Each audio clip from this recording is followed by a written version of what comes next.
Sheekh Cabdiraxmaan aad buu mahadsan yahay intaanan inta dhihin waxaan dhihi rabo salaadana aanan wada aadin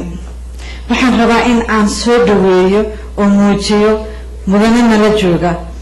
wasiirka wasaaradda boostada iyo isgaarsiinta dowladda federaalka Soomaaliya Guuleed Xuseen Qaasim soo dhawow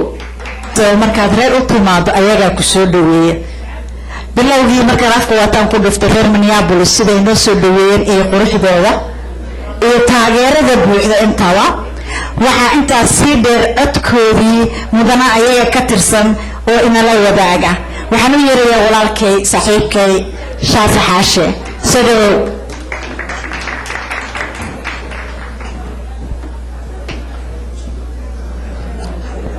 السلام عليكم دمك وحنا عملك فرحان لي عدكم وكحب بدي انت السلام عليكم هذيك النوع عدكم تصنع حريت مركه الفرحه وين يتهي ان ان كقيب قاطو اما ان كمل نقرعوا هوشن قيمها بدن او تاريخيga markii ugu horeysay oo gabdhaha dumarka Soomaaliya oo adduunka dacaladiisa iska xilqaamay tirada la sheegay aad bay u badan tahay membership-kooda way cabsi gelisaan dadka naga damaca mustaqbalka islaamka ragnaha sayaxnaad waa cabsana waa inaas idin laakiin takes time marka waxaan leenahay marka hore farxada runtii tahay isaqaanka iyo sharafta iyo leadership-ka aad muujiseen waan dareemi karaa qaabkiin meelo badan oo kala duwan oo caalamka ka kala timaadeen aan ogahay inaad volunteerly life-keena iyo aad ugu soo tagteen howlihii idin yaalay aad u soo kacaytinteen inaad macnaha u istaagtaan aayaha mustaqbalka Soomaali gabi ahaan adinkoon qofna idin ka tagin laakiin haddana xoojinaya kaalintii dumar oo in badan la raadinaya inay iyagu u istaagaan waayo taariikhiyan ma dhacdo garashada ibn aadamka inta badan inuu qofka yiraahdo adiga iga hormar adiga dumar ama adiga ay horey ugu hormar markii howl timaado wanaagsan qof markuu asal wixiisa qabsado yaa laga yaabaa inuu ku daraqaa markii haddaad sugi lahaydeen waxa laga yaabaa 100 sano dambe inay qaadan lahayd taariikhda waxaan ku haynaa hadii dib loo noqdo Soomaaliya markii nabadu ahayd dumarka naga inta badan xagga waxbarashada waalidiinteena ma aysan siin jirin fursad gabdhaha ma aysan siin jirin awood ay wax ku bartaan si adduunku ayagu ugu raadsadaan waxay doonayaan ay ku kala fahmaan adduunku soo socday iyo xaalkiisa dhan in yar ma ahana inta badan wax lama bari jirin taa maxay aan aragnay maanta jawaabteeda noqotay markii qurbaha la yimid jaamacadaha waxa ugu badan ama dadka ugu badan oo aad waa dumarka gabdhaha ugu badan ayagoo isku isbitaal iyo wiilashii walaalaha ay ahaayeen ku dhasheen isku raayna iyo wax kastana ay helayeen ay u baahnayeen gabadha iyo wiilkaba laakiin waxayna tuseen gabdhuhu hadday heli lahaayeen fursad shalay siday maanta nooga wanaagsanaadeen inay wiilasha ugu wanaagsanaan lahaayeen marka wax lagu farxo way maanta markaa jaamacadaha tagtaan graduation ceremony-yada markaad tagtaan waa dareemaysaan gabdhaha ka tira badan fiil kastoo aad fiiriso maanta markay noqoto waxbarashada inta adduunka maanta aan saaranahay ha noqoto Soomaaliya gudaheeda maanta markii ay dagaalada dhaceen kadib dadkii waxaa timid inay wax fahmaan gabdhihii jaaris la siiyay jaariskii wuxuu noqday inay qabsadeen kana faa'iideysteen waxaan rajaynayaa marka hoggaankan soo baxayo cusub inuu noqdo mid Soomaaliya ku liidgalayo wanaag ayuu ka shaqeynaya wixii karaankooda ah isku keenid aan laga tegin qofna ceelkii aad noo qabteena inuu naga argudan كابتن كديد وحن سوق مجاعنا كهلا والله الصومالي غيرنا صوت دمر الركبة وحن لنا هاي كسر وانا من صوت أمام نيابلس هوي لقى هذا البدن كاملة سياسة الصومالية كسرة كينيا إثيوبيا أنت بدن سياسة مجرى من نيابلس إمام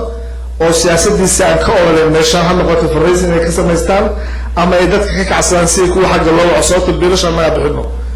بيرك عندنا أو كل حسب تما كنا إلى ذاتكو كل ما ينقف كلا يجعلهم قلب يسين هاي مركو حالنا هذين قيوم بدن فرحنا ويتهاي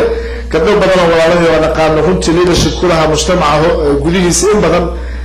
ما كان نقطة كم مقشرة مجتمع رجل دوما بكم مقنجر مالك كستا أو جوها ولا سنة كل قيمين هذانا هو جانكي هوشن يقب كهانان حدان إلى هذا اللي لا يرانا يا وحيوق هذا الساعة وقت بدن مركو حالنا كل يوم والناسين كسر دوالة مينيابوليس دعوة فرن مسكح فرن عقل فرن يقلبي لي فرن إن شاء الله مع سنتي والسلام عليكم ورحمة الله وبركاته. العظيم بعتماده لكن شافي أنا قاعدة العظيم ما مسموك عسنا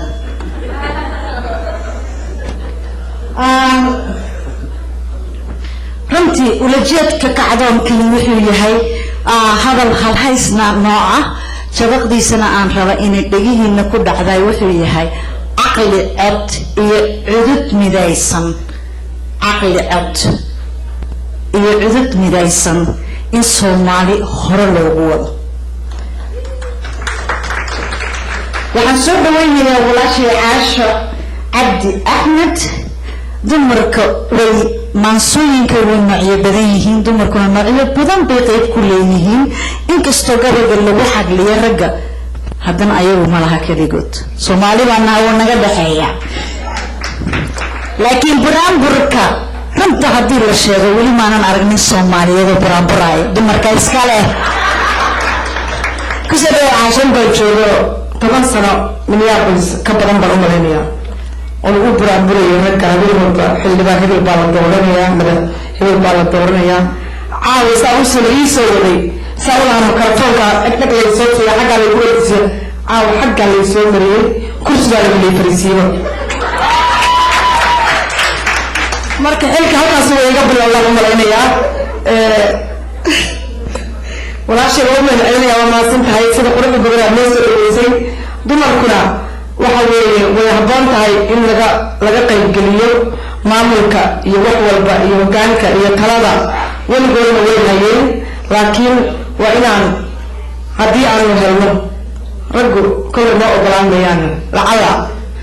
hadday maamul gasho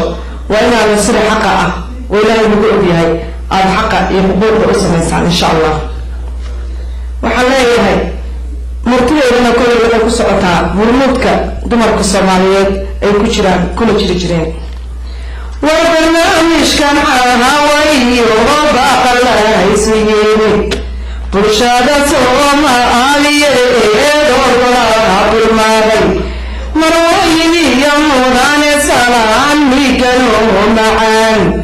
muqoban lagu dheehay kulligiin bayga mulkiya dumarka Soomaaliyeed doorkii soo horeeyay daruurtu markay naga aarto dalkii la qaxay caruurtu dayo dalka loo asqaaday waxaana daadiyay daabkoodii gaaday dushooda nasaaray qaarkood ildaarayiin dumarka Soomaaliyeed doorkii soo magalin dumarka Soomaaliyeed doorkii soo magalin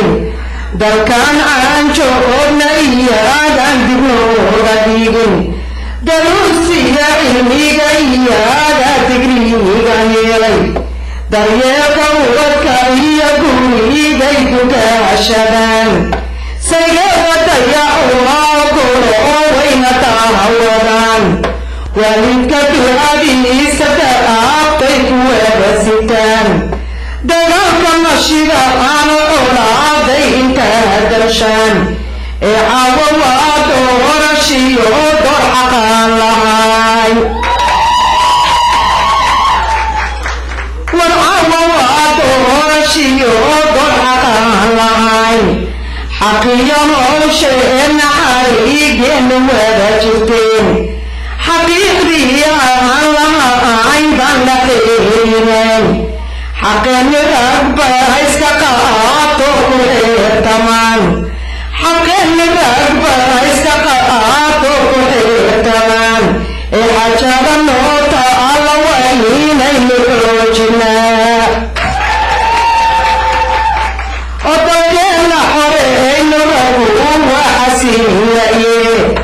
dalkeen hore aynu raggu waxasiinayay dastuurka wadanka hanmisana doorashada galnaa dastuurka wadanka hanmisana doorashada galnaa difacna ubadkeena kuwaan jeelka lagu daldalay dastuurka بشاركنا دفعنا وبكينا كوان شركنا ودلدل كانون كيسنا كينا ويو قبلوكا وما تنكي انت أول اسبرا أول بدو يجعي نحن نشيغي دينة إسلامك إيه دورك دمرك waxaan rabaa inaan hadeertaan u yeero walaashay Huda Ibraahim oo wali caada ka mid ah gabdhaha halgankan hormuudka u ah oo magaalada maanta ku sugan Huda waxay noo soo bandhigi doontaa marka hore dumarka Afrikaanka ah iyo dumarka Islaamka ah dunida taariikhiyan iyo hadda casriga aan noolnahay iyo doorkooda ay bulshadooda kaga dhex jiraan walaashay Huda ku soo dhawow Allahi wa barakaatuh magacayga waxaa la yiraahdaa Huda Ibraahim waxaan takhasuskayga yahay peace building waxaan ka soo qaatay MA-gayga Mardawid University of Notre Dame waxaan ahay also Somali current intiina garanaysa editorkeeda كريجا كشرة ما هو 4.5 بل صعب لا يجري يمكن سنة شقيسين أنت كبعد وحوم هذا يا ولا شيء برامبر قروح لبنا هالك كده وهذا ما قرنا يصير الله برامبر لكن إن شاء الله يسكت يدونا وأبدكم هالسنتين حفلتنا قروح لبنا نجلس أو قريب قشان ولا العاوة قبلها يرجع هو يمكن عروضة يقف السؤال كنا لتشوف عاوة وحارب على وحير إن كشيء بعدما وقت كان نقول أدق هدايا الشيخ عبد الرحمن وحنا شيء لا خرسية إن قبل حقوق ذا كحرنتها يعني ضد ماذا ذا إيو أقومت هذه سكيلز كذا وقت ما أنت اللي تشوف أنا وهتقرن كرتين كل جيل إلى كريتيريا ذا سوى ذا لنا هذا وحير إن كتبت ضد ماذا إسلام كا وقبله بدنا يكسبحين حكم ذا بنغلاديش إندونيسيا ماليزيا باكستان ودن كلو حاجة سجنا close to Morocco كواهولي هذا Mauritius actually had the دوبي مدحونا دورتين 2 weeks ago قبل أو in biology بيهيد ما chemistry in آمنا اللي هذا مركا ودنا قرن كرتين ما أنت ودنا كنا نشوفنا dumarku madaxweyne inay noqoto way ku adagtahay laakiin waxa halka ay kacad wadamada islaamka inay adliis hadda ay sameeyeen that changes kaas gabdhaheena Soomaaliyeedna aynan waxba ka hortaagnayn hadda iyagu is aaminaan naftooda way gaari karaan waxaan kala rabaa wax yarna idinka sheego maadaama aan nahay muslim haddana Afrikaan inay jiraan wadamo Afrikaan ah oo gabdho badan ay ka sameeyeen kacdoonadan iyo kuwa lamid ah hadda nooguma horeyso gabdho badan oo walaalaheena Afrikaan ayaa soo maray halganka wax ka soo galay hal wadan haddaan idin sheego waxaa ka mid ah Liberia wadanka Liberia madaxweyne maanta leedahay Ellen Johnson gabadhaasi maysan ku qaadanin qabiil kuma aysan qaadanin easy laakiin way u dagaalameen dumarka markaan leeyahay u dagaalameen qoriyo gurteen maaha waxay sameeyeen waxa anagu hadda aan halkan caawa wada fadhino oo ah maxay ahayd inaan ogaano dhibaatada dhacday in aad qaybtaada adigan aad ka qaadato soo u xalin lahayd soo waxay go'aan ku gaareen in wadankooda nabad ka dhaliyaan ayagoo hal mabda ku midaysnaa ka soo ahaa in Liberia ka dhigaan nabad dadaal dheer bay u mareen arkaas badan bay u mareen waxay qaadan jireen joogariyaasha waxay tagi jireen baadiyaha villageyaasha iyo meelo badan si ay dumarka u kiciyaan si ay xuquuqdoodana u raadsadaan wadankoodana u badbaadiyaan dadkoodana u horumariyaan jahligana ka saaraan waa gabdhaha anagoo kala waa Afrikaan they did it and we can do it waxaan kaloo rabaa inaan idin sheego intaasoo kaliya mayna sameynina de madaxda mayna kaliya soo fadhiisan oo madax may noqonin waxay ka bedeleen systemka gabadhu maaha inay madax kaliya noqoto haddaad madax kaliya noqoto oo aadan laakiin wax bedelin sidaa ugu duwanaanaysa kuwa hore meesha fadhiyay marka gabdhahaasi systemic change bay sameeyeen sidaa daraadeed bayna gabadhaas ugu doortay haddaba madaxweynaha waxaa kaloo jira wadan kale oo Rwanda oo ogtihiin maanta inuu adduunka liid garaynayo markay noqoto kowra maraykanka xataa uu ka horeeyo ayagana sida ay kadaalik gabdhahoodii baa u kacay markii genocide-ka ay dhacday Rwanda oo ragoodii isdilay oo maxay ahayd dhigoodii daatay ayagay ahaayeen kuwii u kacay wadankooda wax ka bedelay sharciyo dumarka khuseeya sameeyay ama gabdhaha la kursadaha noqoto ama kuwa xuquuqdooda kale waay ha noqoto ama maxay ahayd inay dawladii iyaga galaan baad ogtihiin maanta wax lagu wada sheegay xataa Google ba hadaad Google garayso marka waxa waaye ma doonaya hadalkayga geena ku sii dheeraado markaad rabto inaad xuquuqdaada raadsato waa in aad leedahay aad adeegeeda dulqaadkeeda aamini kartid inaad sameyn kartid change sababtoo ah powerkan aan wada doonayno haddii runta laga hadlo ama aan rabna ku change garayno fadhiga kuguma imanayo wax walba waxaa lagu keenaa ama uu ku dhacaa waxa weeye in aad daacad ka tahay waxaad qabanaysid adiga ka soo go'an just like our sister oo maxayde Liberianka ama Rwandaiska ama gabdhaha muslimiinta ah waxa wanaag sameeyay marka anaga hal question baan noo taal khayr Allah siiyo Sheekh Abdulrahman wuxuu yiri dadka wax haleeyo waxna dhisaan wiil bayla dhashay aftiyaal baa la aftigeena xaq gadaal baan uga jeedaa fadhiya laakiin waxa waaye haddii sheekhiba saa yiri inteena meesha fadhina haddaan aamino inaan change samayn karno waan samayn karnaa sida gabdhahana la midka ah ama muslimka ah ama afrikaanka ah marka waxaan idin leeyahay walaalooyin Soomaaliya waa mid Soomaali waa hal mid oo qura aan wada shaqeyno sidaan wadankeena raggeena walaalaheena ciyaalkan dhali doono aan u wada badbaadino insha Allah ogaada intiina meesha fadhida ama aan ciyaalka lahayn ama leh ma waxaad doonaysiin one day inuu ilmihiina idin weydiiyo yidhaahdo hooyo ama aabo markay Soomaaliya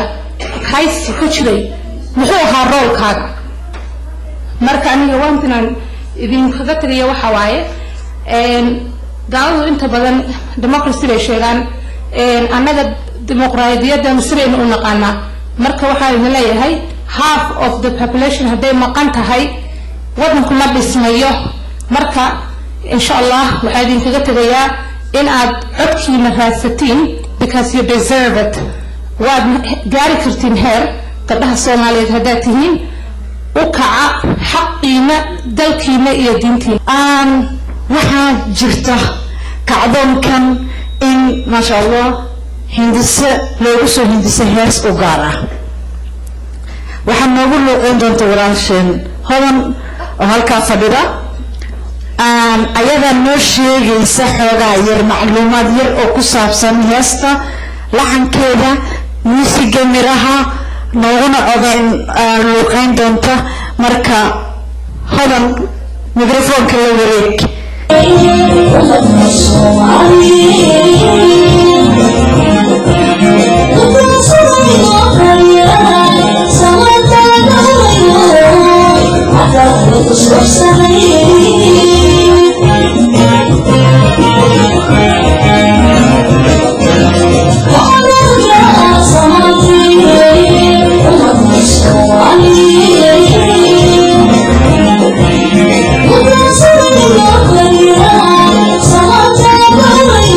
Oh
walaashay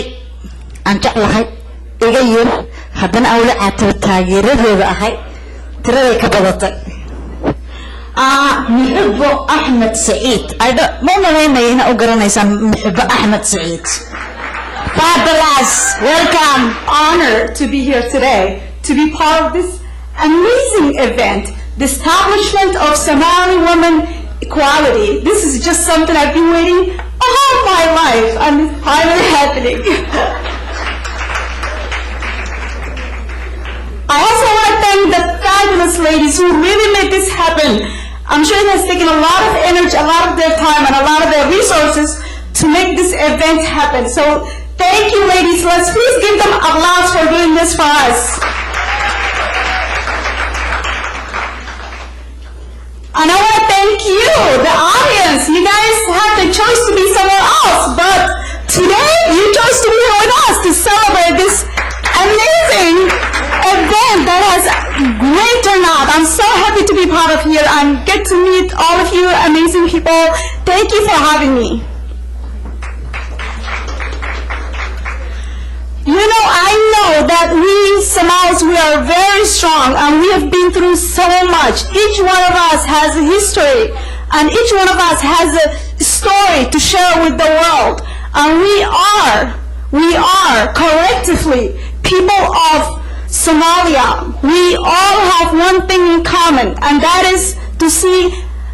build Somalia. We all have one goal, to build our nation, to be there for our citizens who are relying on us. We gather here this evening to avoid and eliminate dysfunction. We are loyal people to building stronger Somalia, better Somalis, and we are here to eliminate any dysfunction in our government, in our community. We are the people of Somalia. People back home are counting on us. That's why we have to stand strong and we have to collectively say no to dysfunction, say no to Qabil, and say no to inequality for every Somali person. I believe, and I know you believe this too, I believe that the voice of every Somali person, man or woman, matters. I know that you know that we Somalis, youth, elders, the Somalis in the government, the Somalis back home, those who do not have as many opportunities as we have planned for Somalia. We want to see better Somalia. And I know we are empowered people. I take so much pride in being Somali. And not because just being Somali, but I know what we have been through. And I know we are the type of people who turn our breakdowns to break through. We are not victims. What happened to us, what happened in Somalia, the corruption that's happened in our country, does not define us. We are the future of Somalia. Everyone in this room is obligated. Did you notice I didn't say your choice? We are obligated to build better Somalia. We are empowered people. Empowered people refuse dysfunction of any type. Empowered people don't support lies that lead to nowhere. empower people, understand that the way we speak, the way we think, the way we understand things is what help us achieve our highest potential. We are empower people, and that's why we will not collectively support dysfunction in our community. We are one Somalia. We are people who speak one language. Everywhere I go, I meet Somalis who shower me with love. I love meeting Somalis, and it's not because I'm Somali, but I've learned that it's really a privilege to be a Somali, because at the end of the day, we really do love each other. I am from a city where there aren't a lot of Somalis, Los Angeles, California, and when I see a Somali person, I chase them. I'm like, are you Somali? Oh my God, I'm Somali too. And honestly, I've met two amazing girls that way. One, she was going to the bank and I ran after her and I said, Apari, you look like Somali, are you Somali? And now she's one of the most amazing human beings I've ever met. And today, just being here in Minneapolis, I've met so many amazing Somalis. Every time I go to Ohio, same thing. I know we love each other. I know we want to see the best of us. I know we are loving people. We have a rich culture. We just need to realize that really nothing stands between us. We just have to collectively agree that we will not support dysfunction and we will not support lies that just comfort us but don't take us anywhere. Today, I am so happy to be part of Somali women who have risen, who have said we are building a movement that's non-stoppable. Somali women are not giving notice anymore. They have arrived. They are not waiting for permission. No, we're not waiting for permission. Even the ship approves us. People...